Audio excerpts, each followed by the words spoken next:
Hola amigas y amigos de Presenza, estamos hoy con una entrevista también a Lía Méndez. Básicamente, bueno, siempre es bueno hablar con Lía porque es un referente, una persona que está muy metida en temas nuestros y también en la política, pero hace unos días nos enteramos de que, bueno, había estado enterado esa lista de espionaje, esta cosa tremenda que pasó en el gobierno de Macri, así que nos preocupamos mucho por ese tema. Hemos leído la nota que ya se publicó aquí en Presenza, pero queríamos tener también un mano a mano con ella. Pero antes de empezar a hablar del tema, de meternos en tema, vamos a hablar un poquito, Lía, cómo está llevando la cuarentena ahí en Buenos Aires, cómo va la cosa por ahí, ¿qué nos puedes contar de esto? Bueno, ¿cómo están? En realidad, digamos, hay situaciones, en lo personal la voy llevando bien, digamos, ¿no? Porque en realidad uno ha trabajado mucho tiempo por poder, tener como un eje en tu propia vida que te permita tener una referencia cuando todas las referencias empiezan a desaparecer, y eso es lo que de algún modo ha pasado con esta situación de aislamiento obligatorio, ¿no? Es decir, se pierden todas las referencias, no se sabe ni en qué día vivís. Y bueno, y yo agradezco realmente haber conocido e incorporado muchas herramientas que me ha dado la doctrina del nuevo humanismo, y entonces poder transitar este momento que es sumamente difícil, porque entre otras cosas se han cortado todo lo que tiene que ver con el contacto directo y con la comunicación directa, cosa que en el humanismo es como central y es lo que más valoramos en términos de relación humana, ¿no? Pero bueno, pero nos ha puesto en situación de apelar a otros mecanismos y a otra tecnología, y de algún modo, no digamos que reemplaza, pero de algún modo entre el teléfono y las videoconferencias, y uno se las va arreglando, sobre todo porque esto, bueno, en algún momento termina, y en todo caso tomamos este tiempo de cuarentena para fortalecer los lazos. Claro. Porque de alguna manera no es qué vamos a hacer el día que termine la cuarentena, no, qué tenemos que estar haciendo hoy para que cuando llegue ese momento, que sin duda va a ser muy difícil, tengamos como trabajado y fortalecido un entramado humano. Y entonces sí, eso es central en las actividades que llevamos adelante en este tiempo de encierro, ¿no? Claro. Bueno, Lía, clarísimo, es verdad lo que decís, tal cual, 100%. Ahora, bueno, vamos a recordar a la gente que no se acuerda o que no sabe que el expresidente Macri, antes de asumir, siendo jefe de gobierno, ya estuvo una causa por espiar hasta el hermano, hasta la familia de él, y que mágicamente, como estas cosas que pasan, antes de asumir presidente, bueno, quedó libre y pudo ejercer la presidencia. Ahora, de vuelta, empieza a surgir toda esta cosa del espionaje, y también caíste vos en esta cosa tremenda. ¿Cómo fue que te enteraste? Contame el primer impacto al darte cuenta cuando, bueno, pudieron meter mano en esta cosa de esta computadora que tenían ahí en un sótano, como se dice, y estaba tu nombre entre tantos. ¿Qué sentiste? Mira, en realidad me enteré por los diarios. Como todo. Es más, me llamó un amigo y me dice, ¿te enteraste? ¿Viste? Me está llamando todo el mundo, no sé qué, estás en la lista. ¿En qué lista? Porque el día anterior, el día domingo, el domingo, creo, el lunes, ya ves que yo pierdo también las referencias, claro.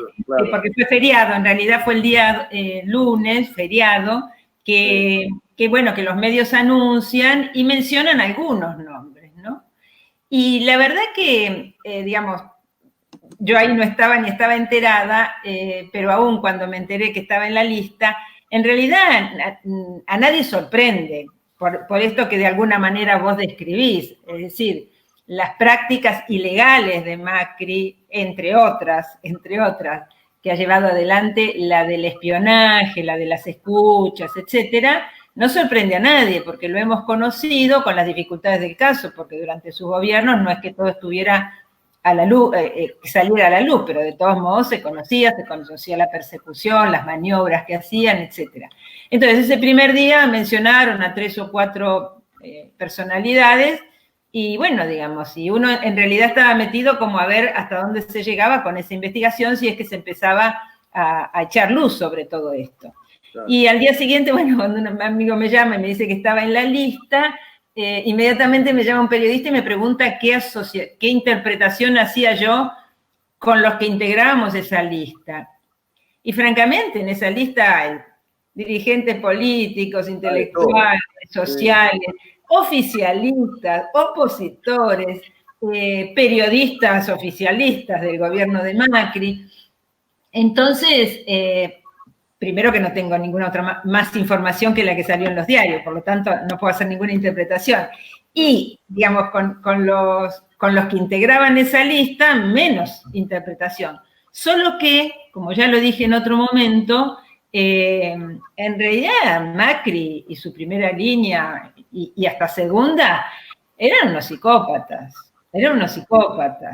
Por lo tanto, digamos, es muy difícil ponerse en la cabeza de ellos como por dónde van entramando y van armado de causas judiciales, pero siempre en ese entramado mediático, judicial, político y legal, y obviamente la Agencia Federal de Inteligencia, o sea, los servicios de inteligencia, estaban al servicio de eso justamente, ¿no? Que una de las cosas a destacar es que cuando asume Cristina Camaño, la nueva interventora, una tipa impecable, la verdad que cuando la designaron dijimos, bueno, acá, en este organismo seguro que se produce una transformación muy importante, ¿no? Una tipa impecable, transparente, de entrada hace lo que a mí me parece que tiene que hacer todo organismo y toda área del Estado cuando asume un nuevo gobierno, que es hacer un relevamiento de la situación y hacerlo público.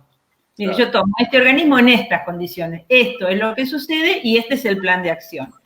Entonces ella de entrada fue marcando, lo primero que hizo fue marcar, incluso en términos de recursos, la AFI tenía los fondos reservados.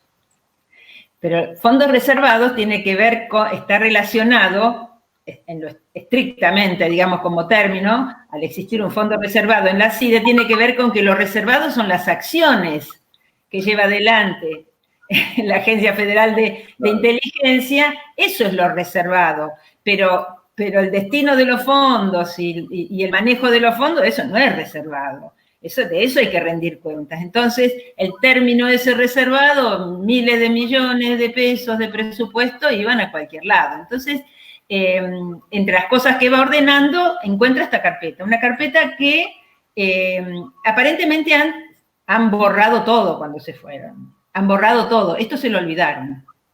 Por eso, cuando también vemos esto, decimos, esto es como una de las miles que deben existir. Claro. Porque en Argentina la persecución que ha habido de dirigentes sociales y políticos, y además ¿cómo decir? Yo también comentaba, yo agradezco haberme enterado, yo estaba en esa lista y no lo sabía, yo agradezco haberme enterado, digamos, cuando ya rige el Estado de Derecho en Argentina, porque claro, imagínate, en el estado de desprotección y desamparo en el que vivía la sociedad durante el gobierno de Macri, sin garantías, si te enterás además que te siguen, que te espían, y bueno, otro sería el cuento, ¿no? Entonces se descubre esto, pero no se sabe todavía, o sea, encuentran una carpeta. Está probado que le han pinchado los mails, nos han pinchado los mails a los 80 y pico que integramos esa lista. Pero no está el contenido. Entonces, como te decía al inicio, la interventora es una tipa impecable, que se ajusta a procedimientos, a la ley, lo que hace es sacar el disco rígido, no lo abre, porque si no después no le sirve como prueba, digamos. Como prueba, ¿no? Puede ser atacada esa prueba al presentarla en la justicia. Entonces, lo que hizo fue, con técnicos informáticos, extraer el disco, llevarlo a la justicia con la denuncia, y la justicia tendrá que abrirlo, y por ahí no hay nada. Por ahí está vacío, podría suceder. Digamos, y esto ya es anécdota, porque además están apareciendo ahora nuevos casos de espionaje muy graves, y creo que van a seguir apareciendo, ¿no? Entonces, en definitiva, a mí me parece que más que hablar no es un tema de personas, quiero decir, estoy yo como hay otros, y el tema no es ese, el tema es, creo, las modificaciones que necesariamente tenemos que abordar en la estructura del Estado, porque si en democracia en un contexto democrático, formal, totalmente, se pueden utilizar los organismos del Estado para llevar adelante tantas acciones ilegales, indudablemente nosotros tenemos que revisar el armado estructural institucional de Argentina, ¿no? Claro, sí, recordemos también que durante el gobierno de Macri igual había audios que circularon de Cristina Fernández, me acuerdo que pasaban algunos también. También han puesto presos muchos dirigentes políticos, los han filmado. Recuerdo el caso de Vudú, por ejemplo, en la casa ahí, filmado y pasado el video por todos lados. A lo mejor pienso que te están buscando por el tema del Senado, ¿no? Por tu actividad en el Senado, que fue muy interesante ahí. Digo, va por ese lado, porque si no, no tiene ningún sentido. No, no tiene ningún sentido. Claro, ¿alguien se ha contactado contigo, la justicia? Todavía no, es muy rápido. No, porque también habrá que ver ahora, digamos, cayó en manos de un juez, que claro, el juez además tiene que impulsarlo, ¿no? Claro. Nosotros, a ver, asume un nuevo gobierno, pero todos sabemos que las estructuras no es que se muevan, y menos en el Poder Judicial, ¿no? Claro. En ese cambio que yo te decía que me parece que hay que encarar, sin duda, uno de los aspectos es el del Poder Judicial, porque fíjate que durante el gobierno de Macri no han tenido vigencia las garantías constitucionales. Es decir, no ha habido Estado de Derecho, y parece un contrasentido, y lo es, decir, si hay democracia, hay Estado de Derecho. No hay Estado de Derecho, porque el Estado de Derecho se corresponde con la vigencia de las garantías de los derechos. Porque los derechos están escritos en la Constitución, en las leyes, en los pactos internacionales. Pero si vos no tenés garantía de que ejercés esos derechos o que en caso de que sean violados por un particular, por un organismo público, por una decisión del poder político, vos tenés a dónde recurrir, que es el sistema de justicia, para que ponga las cosas en su lugar y restituya los derechos que han sido violados. Si eso no existe, no existen garantías. Las garantías no son una frase en la Constitución, son la posibilidad de ejercicio y además de tener a dónde recurrir para que restituya los derechos violados, que es el sistema de justicia. Entonces, en Argentina, durante estos años de Macri, vos hacías un reclamo ante la justicia y en lugar de tener un fallo que se ajuste a derecho, lo que había era un fallo que se ajustaba a las órdenes que emanaban del poder político. Claro. Y si los jueces se resistían, terminaban perseguidos, extorsionados y destituidos. Entonces, no había Estado de Derecho. No había Estado de Derecho. No, y qué interesante lo que vos decís de esto de que de repente ante este desamparo, ante esta intromisión a tu intimidad, que es la pinchadura en este caso tu correo electrónico, también lo otro que es poder enterarte, que es lo opuesto, ¿no? Digamos, poder tener la posibilidad de que, como dijiste, una funcionaria honesta saque a la luz esto, lo entregue a un juez y que lo investigue, porque también hay que decir todo lo que es el tema de la deuda externa, que el Senado está empezando a investigar, a ver si podrá ser posible el día que alguna vez un expresidente vaya preso en Argentina. Esperemos que sí. A mí me parece que lo fundamental es como decirte, que funcione el sistema de justicia como debe funcionar. A ver, es como si te dijera, yo sabes que quiero que Macri, si hay elementos para iniciarle denuncia, bueno, de hecho esta denuncia de las pinchaduras de teléfono lo imputan a Macri, porque la AFI depende directamente del presidente de la República, por lo tanto él, junto al titular de la AFI, la segunda, y los que estaban más directamente ligados a la operación están todos imputados, ¿verdad? Entonces, que funcione el sistema, o sea, es como si vos me preguntás, ¿vos querés que Macri vaya preso? Yo quiero que Macri tenga un proceso judicial justo, legal, y que si de las pruebas que se presenten y si se puedan colectar resulta responsable y el delito del cual se lo acusa y se puede probar tiene pena privativa de libertad, vaya preso. A ver, yo no es que vaya preso. No, yo lo que quiero es que haya un sistema de justicia que funcione. Y si tiene que ir preso, que vaya preso, y si tiene que ir a la casa, que vaya a la casa, y si es inocente, que sea inocente. Pero el problema es que con todo esto que venimos describiendo, se ha afectado seriamente la credibilidad pública. Entonces, ¿cómo decirte? Si hay un juez que lo imputa a Macri, hay una parte de la sociedad que dice habrá que ver si no está manejado por el poder político, porque eso es lo que venimos viendo. Claro, y si no lo imputa, entonces hay otro sector que dirá, bueno, lo que pasa es que debe tener algún arreglo.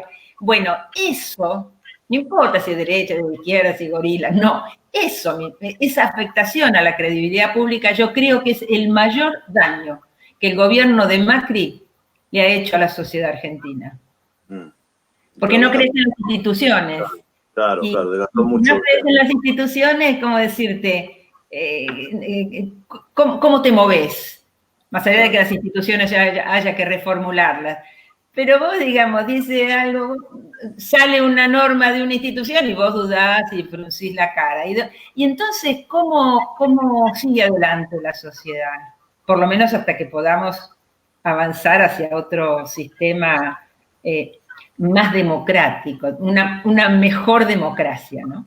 ¿Y será el contexto de pandemia quizá un momento en el que se pueda avanzar hacia algo más democrático? Digo, más allá de Argentina, a nivel mundial estamos viendo que ya la gente está como en otro momento. ¿Sentís que es eso o no? A lo mejor es demasiada esperanza que uno pone en que esto cambie. Yo creo que digamos, este encierro obligado ha puesto en situación de que uno reflexione sobre algunas cosas, ¿no? De alguna manera ha puesto como lo mejor y lo peor de cada uno de nosotros también a la vista, claro, ¿no? Y nosotros decimos, vos sabés que yo tengo un programa de radio, en Radio Caput, y en un momento... cuando había transcurrido un mes de la pandemia, empezamos a entrevistar a la gente y pedirle que nos dijera a qué mundo aspira, ¿no? ¿Cuál es el mundo que se imagina? Porque si algo parece que hay coincidencia total, es que el mundo ya no será el mismo que antes, ¿no? Entonces preguntarnos cómo será ese mundo. Y en realidad lo que planteábamos era hacer el ejercicio de imaginar el mundo querido, ¿no? Sí. Porque, bueno, sabemos que solo se puede construir lo que se puede imaginar, entonces el mundo ese lo tenemos que ir construyendo desde hoy, porque no es que terminada la cuarentena todo fácil y ahora tenemos el mundo querido, hay que hacer, ¿cómo decirte? Hay que poner la imagen y poder direccionarse hacia ahí y sobre todo saltar por encima de mucho obstáculo que ya hay, y por lo tanto que va a haber una vez que la cuarentena se levante, ¿no? Pero yo en ese sentido soy muy optimista. Yo veía en estos días todas las movilizaciones en Estados Unidos con todo este desastre, el asesinato de esta persona afro, y ¿sabés que tenía la sensación que lo que entró, lo que cayó en una crisis tremenda es la violencia. La violencia como sistema ordenador. La violencia como estructura disciplinadora, ordenadora de todo, de las relaciones económicas, políticas, sociales, enseñoreándose en este planeta. Creo que eso es lo que hizo crisis. Entonces, creo que eso es lo que marca que el mundo ya no será igual. Entonces, creo que es muy, muy, muy importante trabajar con los cercanos, con aquellos que podamos, en todos estos encuentros que ahora empezamos a multiplicar por esta vía tecnológica. Me parece que ese es el punto. Más, porque si no, la tendencia es a que uno comente lo que recibe por los medios de difusión y que todo va a ser un desastre, que todavía hay que ver después lo que va a pasar porque no hay trabajo, y eso es cierto. Pero si pones la cabeza ahí, no la pones en donde creo que es importante ponerla, incluso por una cuestión de salud mental, que es en la construcción de lo nuevo. Entonces elijamos cómo queremos ese mundo, aunque te parezca disparatado, imaginarte un mundo donde no haya violencia, por ejemplo. Bueno, hacé el ejercicio, hacé el ejercicio. Si somos millones los que hacemos ese ejercicio, a lo mejor podemos meterle una cuña, Claro, claro. Y cambiarle un poquito la dirección, ¿no? tal cual, y quizá en el trato cotidiano de uno con la gente, en vez de hablar del clima, la pandemia, hablar de estas cosas, ¿no? Hablar de lo más profundo, ¿no? Y el fin de semana hubo un encuentro de humanistas, vía Zoom, más de 1.100 se anotaron. ¿Cómo lo sentiste, cómo lo viviste? Esa locura que era esa Babel maravillosa de que de repente estabas con 600 personas conectadas pensando hacia este mundo que aspiramos sin violencia. ¿Cómo lo viviste ese encuentro? Y con mucha emoción, porque además uno se encuentra ahí amigos. Nosotros en la historia del movimiento siempre se ha impulsado los encuentros entre amigos de todo el mundo, y teníamos reuniones 2, 3, 4 días donde intercambiábamos sobre lo hecho durante todo el año. Y entonces encontrarnos ahora con esta conexión, viéndonos las caras, en esas pequeñas reuniones, muy interesante cómo estuvo organizado, además, en esas reuniones donde a mí lo que me ha conmovido de que conocí el movimiento hace ya, no te voy a decir cuánto, hace mucho, hace 40 años, era justamente eso, ¿no? Que aquellos temas centrales sobre los que intercambiábamos en una reunión, en una casa, en un local, entre 4, 5, 10, y los trabajos como de contacto con uno y con el otro que íbamos desarrollando, saber que eso mismo, con los mismos materiales, con las mismas lecturas, eso mismo se estaba haciendo en otra punta del planeta, a mí me dio vuelta la cabeza de entrada, ¿no? Claro. Y entonces hoy, encontrar eso que siempre ha estado, pero que hoy se produce esta situación tan particular que estamos viviendo, conectarnos en pandemia mundial es un tema. Ha sido muy conmovedor y ha sido muy importante para algunos amigos que se han incorporado recientemente al movimiento, porque los más viejos por ahí más o menos estábamos acostumbrados cada tanto a encontrarnos, a tener esa alegría de compartir, intercambiar y aprender. Pero los más nuevos, que no han tenido esa experiencia, porque el movimiento también ha pasado por distintas etapas, ha sido, claro, les da vuelta la cabeza, ¿no? Y lo más interesante es que me he dado cuenta que los sacó totalmente de los temas en los que se está, que son los temas bajoneantes, que cuántos muertos, que cuántos infectados, que en el mundo, que acá, que allá, y no por aislarse de la problemática del mundo, todo lo contrario, pero por estar en la problemática social, pero desde otro punto de vista, desde otro emplazamiento, con otra mirada y con otra imagen de futuro, compartida con muchos en todo el mundo. Eso es muy fuerte. No, sí, coincido. Te quiero llevar un poco atrás en el tiempo, Lía. A los que no saben, Lía fue diputada por la Ciudad de Buenos Aires en los años 2000, 2001, y estuvo siendo diputada el día del Corralito, el día del 19-20 de diciembre. Estabas ahí, me acuerdo, en la legislatura.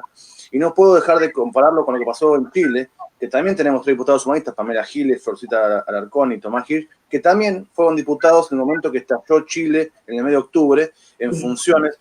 ¿Cómo se vive siendo un diputado humanista con una responsabilidad que te otorga el voto popular, cuando alrededor el país está socialmente?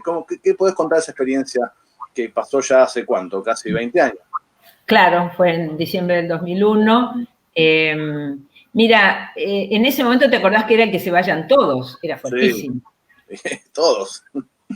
Claro. Hoy sería todos, hoy sería que se vayan todos. Claro. Lo primero era que nosotros, teniendo un cargo de legisladores, caminábamos por la calle sin ningún problema, y no era poca cosa en ese momento, ¿no? Porque ese que se vayan todos, yo de todos modos creo que esa expresión de que se vayan todos no está tan referido a personas, sino a un sistema que no da para más. Entonces, pero las personas lo focalizan en caras. Así que, caras y nombres. Así que, digamos, nuestro lugar siempre fue el mismo. Estando o no en la función legislativa, nosotros siempre estuvimos como donde estaba el conflicto y como parte del conflicto y el acompañamiento con todos los que estaban involucrados en los distintos conflictos. antes que estallara el diciembre del 2001, antes de ese estallido, en realidad nosotros ya veníamos con una situación de mucha conflictividad social, de una gran violencia institucional, y bueno, y nuestro laburo como legisladores ya estaba ahí. Por lo tanto, cuando estalla, bueno, ahí estábamos como uno más, porque además eso somos. Uno más con una función, pero una función social como otro tiene la función de barrer la calle. Y sí, nosotros estábamos como, bueno, nos tocó estar, digamos, adelante de todo en la Casa de Gobierno esa noche, cuando nosotros estábamos en la legislatura, no en las casas, pero cuando todo el mundo salía y salía y salía, y era un clima muy interesante, porque era como una fiesta.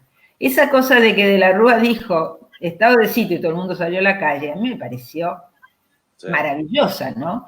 Porque es la desobediencia, pero ante la brutalidad y la violencia política y la violencia institucional. Se creen que porque tienen el bastón de mando, tienen el mando de tu vida, ¿no? Entonces, que toda la población saliera, además de modo espontáneo. Eso, yo me acuerdo que estaban algunos canales transmitiendo y empezaron a escuchar los cacerolazos y los periodistas no sabían de qué se trataba, ¿no? O sea, la movida les ganó a ellos, afortunadamente en esa época, y no movidas promovidas por los medios, ¿no? Y yo sí me acuerdo el descontrol, ¿no? Porque llegamos hasta delante de todas las vallas que estaban delante de la Casa de Gobierno, estaban todas las luces apagadas, yo quería chapear, qué ingenuidad también, ¿no? Claro, porque alguien hizo saltar y empezaron a los tiros, entonces yo chapeaba preguntándole a los policías que estaban ahí quién estaba a cargo del operativo. Bueno, no sé ni cómo la puedo contar, porque además que les importa nada, o sea, no chapeas nada, pero y ahí empezó el desastre, porque era todo tremendamente pacífico. Y yo me acuerdo que salimos corriendo y nos fueron, no es que te sacaron de la plaza, sino que nos siguieron por cuadras y cuadras y cuadras, y era como decirte, no, nunca quedabas a salvo de la represión policial, ¿no? Otro tema central, el de las fuerzas de seguridad, la metodología y la represión. Quiero decir, hablando de lo que, ligándolo con lo que decía al inicio, ¿no? De la necesidad de una nueva institucionalidad, sin duda, el rol de las fuerzas de seguridad es un tema central que hay que reformular, ¿no? Sí, fíjate, Estados Unidos, ¿no? Los policías, tremendo. Y acá, antes de empezar con esta nota, estaba escuchando una cosa que no, ¿cómo decirte? No podía creer lo que estaba, porque el otro día veías al policía en Estados Unidos que le ponían la rodilla en la cabeza y lo asfixiaba, decís, ¿cómo puede estar haciendo eso? Acá, sí. Acaba de suceder. La policía que le pide a alguien que se identifique y, ¿cómo decirte? Y no lo mató de casualidad en su oficina, en su casa. ¿Cómo decirte? Hay una cosa que hay que reformular prontamente, porque... Claro, bueno, ahí en Argentina pasó estuvo la innombrable de Burrich a cargo de la fuerza, pasó lo de Santiago Maldonado y muchos casos más. En Chile también, Comunidad Mapuche, Camilo de Catrillanca. Realmente ha habido personajes nefastos al mando de lo que es la Fuerza de Seguridad que, bueno, en el caso de Argentina, por suerte, digamos, no están más, pero igual siguen ahí arengando por las redes y alguno que otro le da prensa, le hace caso, ¿no? Todavía siguen ahí estos zombies de la política dando vueltas. Pero ¿sabes qué pasa, Nicolás? Sí. Yo creo que cuando hablamos de una nueva institucionalidad y de una mejor democracia, es que en realidad no puede depender el funcionamiento de la democracia de que las personas que ocupan los lugares sean buenas o malas. Tiene que existir un mecanismo que te diría que suene como una alarma ante la posibilidad de incendio, que suene la alarma y se pueda evitar, digamos, que se siga adelante con una violación al sistema democrático, que no lo que en otras épocas eran como los recursos antidemocráticos, no, dentro del esquema democrático, digo yo, tienen que existir mecanismos que impidan que te pueda llevar puesta la democracia en un contexto democrático. Entonces yo creo que hay que trabajar, hay que conversar mucho eso. No tengo dudas de que un actor social que tenga que ver con la representación o la participación popular, sin duda tiene que estar. Estas democracias tienen que abrirse a la participación popular, a la participación ciudadana. Ese tiene que ser un actor social de rango constitucional, no que un buen gobierno te llama y entonces te sienta a la mesa y conversa con vos y te pregunta si estás de acuerdo o te pide opinión. No, un actor social de rango constitucional. Pero bueno, esos son nuevas constituciones. No, pero hacia ahí va. Bueno, Lía, te quiero hablar un poco de feminismo porque se ha dado un nuevo rol de la mujer muy potente en los últimos años y lo que poca gente sabe es que junto con Liliana Ambrosio, que le mandamos un saludo, ustedes fueron una fórmula presidente y vice, única en la historia del mundo político, impresionante. O sea que, bueno, para hablar de feminismo, qué mejor que hablar con vos, porque lo tenés de hace rato ya el tema metido. ¿Cómo viste este despertar feminista? Bueno, empezó en Argentina y se disparó por todo el mundo con esto Ni Una Menos y el nuevo rol de la mujer en la sociedad en general. ¿Cómo lo has sentido? Bueno, por supuesto que ha surgido de la tragedia, ¿no? De tanto femicidio, de tanta tremenda y extrema violencia contra las mujeres, no solo violencia física, ¿no? Entonces ha sido una organización sólida que ha implicado, no sé si un despertar porque los movimientos feministas, digamos, vienen creciendo y desarrollándose hace muchos años, ¿no? Y tomando las banderas de los derechos. Pero a mí me parece que quizás lo más significativo en términos de concientización que ha hecho este movimiento es lograr que, digamos, que el tema de la violencia contra la mujer, desde el punto de vista social y desde la mirada social, hiciera ese tránsito de pasar de ser considerado un problema personal de aquella que padece violencia a considerarse un problema social. A mí me parece que esa es la clave, porque como el tema de la violencia contra la mujer, hay muchos temas que son sociales, pero que la sociedad los considera como un problema personal de aquel que los padece. La mujer, digamos, cuando empezó toda esta movida y Ni Una Menos, etcétera, y se empezó a movilizar la sociedad, claramente ya no entendía que era un problema personal de la mujer, de alguien o muchas mujeres que tenían como en sus casas problemas o con sus parejas o exparejas, sino que era un problema social, que era una cosa más de raíz. Y a mí me parece que en esa línea lo que está pendiente es considerar que la problemática de la niñez y la violencia contra la niñez también es un problema social y esta sociedad no lo asume como tal. Todavía mira al niño que pide plata, que anda descalzo, que te roba algo. Todavía dice, y así será la familia. Y bueno, si la familia no lo cuida, ¿dónde estarán los padres? ¿No? Todavía la sociedad tiene una mirada de un problema personal de la familia y del niño y no lo aborda como una problemática social. Entonces yo tengo la ilusión de ver una movida como la de Ni Una Menos, similar en el campo de la defensa de los derechos de los niños, niñas y adolescentes, que hoy por hoy creo que son el sector más desprotegido de la sociedad. Desprotegidos en la familia, por parte de los padres, en la escuela, y la sociedad en su conjunto. Me parece que esa es la gran deuda y me parece que es como el paso que sigue si esta sociedad quiere seguir creciendo, ¿no? Claro, sí, bueno, de hecho la pandemia ha disparado mucho lo que es el tema de la violencia intrafamiliar, contra Sí. mujeres, contra niños, no solo en Argentina, en muchos países también ha aumentado mucho los casos de aquello que pasa en las casas. Y te pregunto, Lía, bueno, digamos que, lo que vos sentís ahora, vos, bueno, te veo con mucha esperanza de que las cosas pueden llegar a cambiar, bueno, seguramente el fin de semana te puso un tono muy arriba. Pero ¿qué le podemos decir a la gente que está mirando, que a lo mejor no conoce todo el humanismo, que no tiene esta esperanza que tenemos nosotros, que está bajoneada?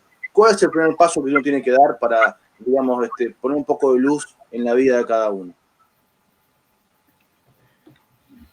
A mí me parece que es un momento para que uno se pregunte cómo quiere vivir, qué quiere para su futuro. Es como es una pregunta y una respuesta para hacerse a sí mismo, a sí misma, ¿no? Y sin ningún prejuicio y sin ponerle obstáculos. A mí me gustaría esto, pero no es posible porque... No, ¿cómo quisiera? Es como alguna vez lo hemos hecho en algunos ejercicios, si tuvieras la varita mágica, ¿no? Bueno, si dependiera de vos, ¿cómo quisieras que fuera este mundo? Bueno, claro, ¿cómo te ubicás vos en ese mundo al que estás imaginando? Entonces te tenés que preguntar por vos, necesariamente, para después construir esa imagen del mundo. Bueno, ¿cómo quisiera yo vivir? No, y bueno, no es posible, a mí me gustaría, pero no, con total libertad, sin ningún prejuicio. Es como tener la varita mágica y aquello que vos quieras verdaderamente, eso va a ser posible, porque además así funciona. Aquello que uno quiere verdaderamente y profundamente, eso es posible, solo que hay que bucear mucho, porque en general no nos preguntamos cómo queremos vivir. En general vamos como detrás de los acontecimientos que te dan una posibilidad u otra, te cierran una puerta, te cierran otra. ¿Cómo quiero yo vivir? A mí me parece que este tiempo, que necesariamente tenemos que estar encerrados en casa, es propicio para la reflexión, por ahí esa que habitualmente no está, ¿no? Y la verdad que hacer un reconocimiento de quién soy en términos de qué es lo bueno que tengo. Porque uno dice, bueno, ahora aparece lo mejor y lo peor. Ajá, ¿y qué es lo mejor que tenés? Vos decís que en estos tiempos, estar encerrados, te surge lo mejor y lo peor. Muy bien, ¿y qué es lo mejor que tenés? Pero ¿qué es lo mejor? Definilo. O sea, decime cuáles son tus virtudes. ¿Qué tenés de bueno? Tus virtudes más humanas, ¿cuáles son? Bueno, a mí me parece que ese es un ejercicio de reflexión importante que tenemos que hacer, que podemos hacer. ¿Por qué? Porque si no, ¿a dónde nos vamos a parar para diseñar ese mundo querido, esa vida personal querida, esa vida social querida? ¿Dónde se para uno? Se para en lo mejor que tiene. Y si no lo puede reconocer, es un problema. No sabe dónde está parado. Y sin duda todos tenemos aspectos muy importantes, muy interesantes, muy valorables, muy humanos. Y además, si yo no puedo ver lo bueno que hay en mí, ¿cómo voy a ver lo bueno que hay en vos? Que seguramente hay algo bueno, pero a lo mejor no me gusta, que cómo te vestís, cómo hablás, cómo decís, sí. Pero a ver, algo por ahí, con un esfuerzo, puedo encontrar. Entonces, a lo mejor si hago eso conmigo, puedo intentar hacer eso con vos. Y en realidad, si lo puedo hacer conmigo y con vos, tengo el vínculo más genuino que puedo tener con el otro, que es conectar lo humano mío con lo humano del otro. Y ahí no hay diferencias, porque ahí no hay color de pelo, cara, edad. Lo humano conecta con lo humano y todo lo demás desaparece, ¿no? Entonces me parece que son buenos ejercicios, no son difíciles, hay que quererlo, hay que valorarlo y hay que disponerse. Lías, la última que te hago, sabes que tengo en mi pieza un sticker que dice Plaza de Mayo, todo Plaza de Mayo, habla Lía Méndez, habla Silo.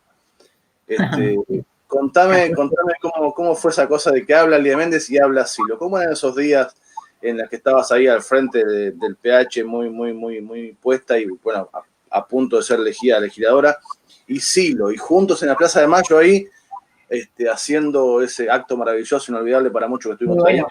¿Cómo fue tu relación con Silo en general? Bueno, en realidad nosotros veníamos, cuando hicimos ese acto el 14 de mayo del 99, veníamos de celebrar los 30 años de la primera arenga pública dada por Silo en Punta de Vacas, ¿no? Sí. Y ese había sido en realidad el hito más importante nuestro, y esa peregrinación y ese volver a ese lugar donde él el 4 de mayo del 69 había bajado de la montaña. Yo no estuve en esa oportunidad, y había dado esa primera arenga a la curación del sufrimiento, que a mí, desde que entré al movimiento, fue como lo primero que escuché y que me marcó, y bueno, me marca hasta el día de hoy, ¿no?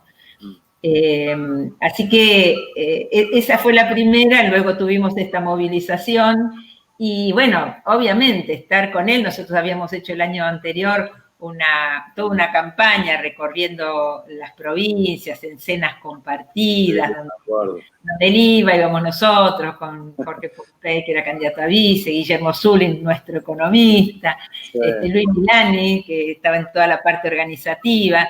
Y la verdad que yo he disfrutado tanto, digamos, he aprendido tanto en esos encuentros informales, en esos cafecitos, esas comiditas que compartíamos siempre con él y con todos los amigos de cada lugar, porque yo digo que él daba, más allá de su doctrina extraordinaria, él daba enseñanza a cada paso, ¿no?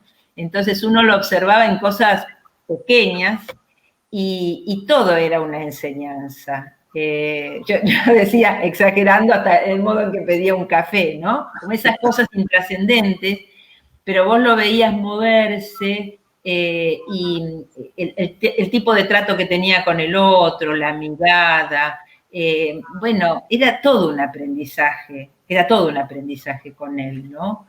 Y bueno, me tocó afortunadamente, por la función que tenía, acompañar muy de cerca, o acompañarnos, digamos, con todos los amigos, estando él durante muchos meses, ¿no? Durante ese trabajo. Así que para mí ha sido maravilloso tener esa posibilidad, un privilegio. Claro. Un privilegio que además hemos tenido todos los amigos en el movimiento, porque hemos estado al lado de él, todos, digamos. Bueno, yo te estoy describiendo porque me lo preguntás en esa función. Pero realmente él era un amigo para nosotros, él era cercano, de la otra punta del planeta alguien tenía un problema, conectaba con él y hablaba directamente. Él era un amigo, él era nuestro amigo, nuestro maestro y nuestro amigo, ¿no? Y bueno, y se lo extraña. Sí, se lo extraña. Bueno, pero tenemos la función de difundir su mensaje, ¿no? Claro, claro. ¿Y cuál fue la enseñanza que más importante que vos rescatás de Silo? Así como para contar en una sola cosa, son miles, ¿no? Me imagino, pero la que más te marcó de todo lo que te dio Silo. Sin duda, algo que yo no tengo, la humildad. ¿Viste? Lo que a uno más le pega del otro. Claro, la humildad. Alguien tan grande, tan sabio y humilde, ¿no? Esa humildad verdadera, digamos, no hacerse el humilde, sino esa humildad propia de los sabios, ¿Ves? Por eso yo no tengo humildad, porque no soy sabia, me falta. Claro, esa humildad propia de los sabios, ¿no? Yo a veces digo que un maestro no se ve, ¿no? Quiero decir con esto que no tiene un aspecto externo, ¿no? Y cuanto más maestro es, digamos, más grande es ese maestro, de afuera menos se nota. Claro. Y eso me parece una tremenda virtud de un gran maestro. Y él es un guía y un maestro. Genial, genial, Lía. Bueno, ¿algo más que quieras para cerrar, que quieras decir que te pregunté? ¿Alguna cosa que haya quedado en el tintero para poder cerrar esta entrevista? ¿O estamos bien ahí? No, yo agradecida, me parece que van surgiendo temas todo el tiempo y que los temas que él planteó en esa arenga, no sabes cómo le he recordado estos días, bueno, supongo que muchos de nosotros, ¿no? Claro. Cuando él dice, este mundo está por estallar y no hay forma de acabar con la violencia, ningún movimiento ni partido político en el planeta puede acabar con la violencia. Y con lo que estamos viviendo, como decir, sus palabras me resuenan y la vigencia de su mensaje es muy impresionante. No, las cartas de mis amigos las lees hoy, es impresionante. Escritas hoy. Te describe, sí, escrita mañana. Cada carta que te describe las 7, las 10, hemos leído muchas y realmente es impresionante la vigencia que tiene, ¿no? Es increíble. Sí, increíble. Sí. Ahí tenemos toda la enseñanza.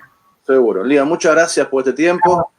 Si surge otra vez algún archivo que te espían, te voy a contactar para que hablemos. Muchas gracias, Lía, a todos los que se han conectado. José Manríquez, Jorge Aló, Melanie Gómez, José. Muchas gracias por los comentarios. Bueno, Lía es un referente, así que estamos ahí, como siempre, atentos a lo que digas, a lo que hagas. Y en Radio Caput te escuchamos qué día, ¿cuándo? Los viernes de 11 a 12 en nuestro programa Quererse Libre, con Fortunato Morrone y Pedro Muratián. Ah, mirá, Quererse Libre, qué interesante el nombre. Sí. Qué bueno, en un libro como El Poder Joven, tan de política, de repente, esa poesía que es una maravilla absoluta. Maravillosa. No se puede creer. Bueno, buenísimo, Lía, te estamos escuchando. Y a los amigos, muchas gracias por estar aquí viendo este archivo. Compártanlo, difúndanlo, porque está bueno ir conociendo la palabra de los amigos y amigas humanistas en todo el mundo. Paz, fuerza y alegría para vos y para todos. También para ustedes. Un abrazo.